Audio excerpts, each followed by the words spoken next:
Hey,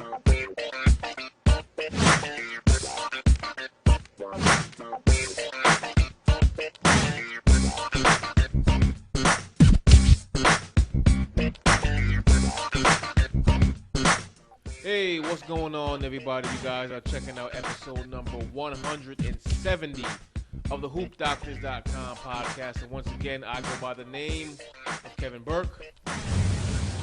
All right, so the conference finals are set. Let me break down those two, but let me start in the West, where I'm very, very surprised as I sit here right now and talk to you guys. I'm kind of in shock OKC got by San Antonio, especially after game one when they got 30 balled. But in retrospect, I shouldn't be that surprised because if you remember the 2012 Western Conference Finals, almost the same drill. I mean, Spurs versus the Thunder. The Spurs jumped out 2-0, and then right after that game ended, the Spurs remembered, you know what? That's right, we're old. And they just lost the rest of the games. The Thunder ended up winning that series 4-2 before losing to Miami ultimately in the finals, 4-1. The same thing happened here midway through this series. The Spurs just remembered that they're old. You know, aside from Kawhi and Aldridge and Danny Green, the rest of the team, they're kind of old. And I don't know what happened. The Thunder just kind of ran by them, and you never would have known they got beat up in game one, but credit to them. But now the challenge starts for them. I mean, now they got to go against Golden State, you know, a team that swept them in the regular season 3-0. And not even the fact that they got swept in the regular season, but aside from that, just the way these two teams are built, it's really hard for me to imagine a scenario where Golden State doesn't win this one in 5 to 6 games tops. I mean, the best chance I think Golden State has, rather OKC has of winning this series, is if Westbrook does nothing on the defensive end but just face guard Steph. I mean, just keep your back to the rest of the action of what's going on, your back to the basket, and just you never take your eyes off of Steph, because I don't think the Warriors can beat the Thunder where Steph is not Steph. So the Warriors were able to get by Houston in round one. Steph was hurt, missed a couple of games. Warriors, no problem. They still won that series.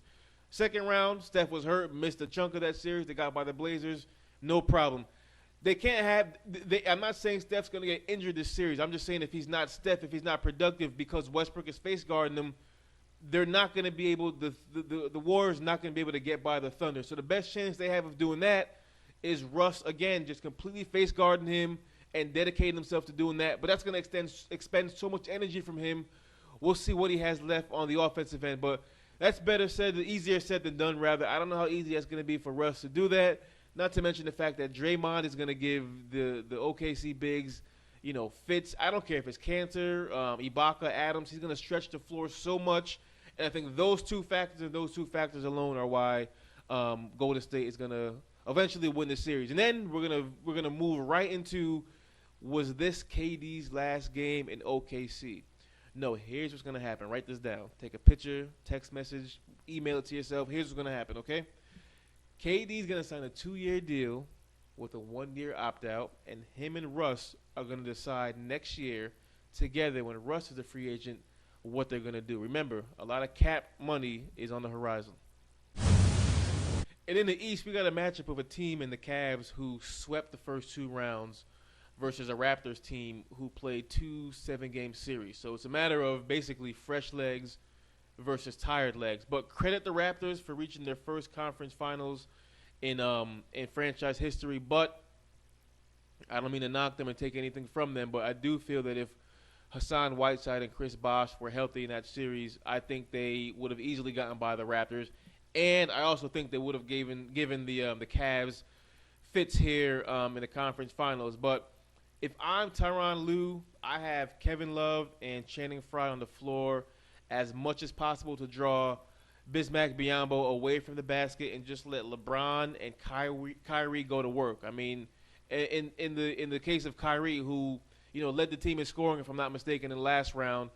He's going to have the ball in his hands for, him being the point guard, a shoot-first point guard.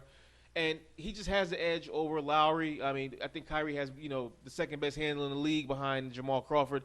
He is going to be able to get by Lowry, I think, at will. But Kyrie has fallen into the Steph Curry trap where he's just in love with the three-point shot. There was a time not too long ago where Kyrie would get by the guy and try to actually get to the rim. Now he settles for a shot. But that's the best chance, I think, Toronto has in this series if Kyrie falls in love with the three, which he tends to do from time to time. And if LeBron has to guard DeRozan with his bad thumb, he's gonna give him fits. I don't know if Lou's gonna have LeBron and DeRozan from the beginning, but if he does, if he starts to heat up with the bad thumb, I think it's lights out for Toronto, and that's gonna mean a rematch of last year's finals. Oh, and I do think that the Cavs will get by this rather easily. I'm gonna say a sweep, maybe 5 games.